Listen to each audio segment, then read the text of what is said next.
चेतन जीवात्मा की सगाई चेतन परमात्मा से करती होती है, लगन लगा लिया होता है, तो हमारे दुख हमारे तकलीफ से और ज्यादा वाकिफ उनके सिवा कुछ नहीं होता है। इसलिए गुरु महाराज ने कहा कि जीते जी परमात्मा का दर्शन अगर इसी मनुष्य मंदिर में करना चाहते हो तो पहुंचे हुए महात्मा के पास जाकर उनसे नाम का दान ले लो और उनके बताए रास्ते पर चलने की कोशिश करो, तो आपका जीवात्मा धन्य हो जाएगा, जीते जी परमात्मा का दर्शन हो जाएगा और आत्म साक्षात्कार जिसे कहते हैं वो प्राप्त हो जाएगा।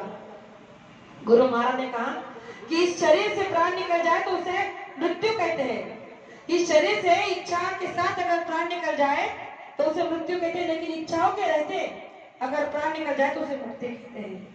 मुक्ति को प्राप्त करने के लिए हम अपने अंदर में चाहे जितनी इच्छाएं रहे,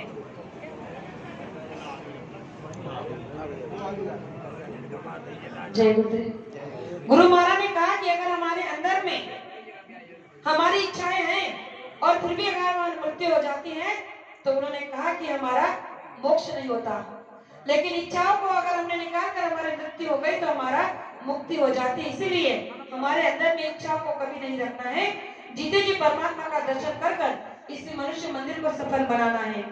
कहने के लिए बहुत कुछ है, लेकिन समय का भी ध्यान रखना पड़ता है। फिर कभी गुरु महाराज की दया होगी, आप सबका प्रेम अगर खींचना है तो दोबारा सेवा करने का मौका मिलेगा।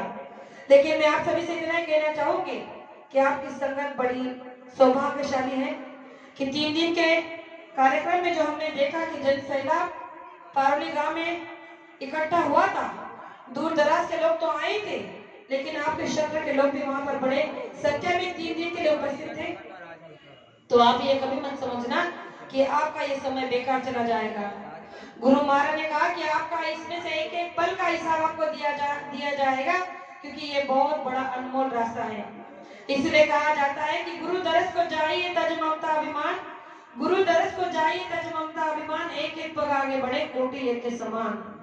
अगर हम गुरु दरबार में जाते हैं तो हमारे अंदर के अभिमान को त्याग को तज कर जाना चाहिए, और फिर जितने कदम आप बढ़कर आगे जाओगे उतने एक का फल आपको मिलेगा।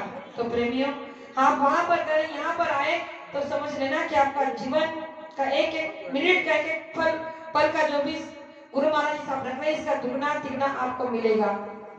इसलिए आज इस बेटी के विवाह करने से पहले जो सत्संग का आयोजन हुआ है, तो मैं गुरु महाराज से यही प्रार्थना करूंगी कि ये बिटिया रानी अपने नए परिवार में, नए संसारी वैवाहिक जीवन में बड़ा सुख समृद्ध से रहे, माँ बाप के ताई ताऊजी के संस्कारों को बढ़ाते रहे और गुरु महाराज की गरिमा को आगे बढ़ाते रहे। गुरु महाराज इनके वैवाहिक जीवन को सुखी समृद्ध रखें और उनके जीवन में कभी कोई कष्ट ना आए। तो इन वचनों के साथ मैं अपनी वाणी को विराम देना चाहती हूँ। हो सकता है कहने में कोई शब्द ऐसा निकल गया हो जो नहीं कहना चाहिए था, तो आपकी छोटी बेटी समझकर माफ करना, यही आशा करती हूँ। जय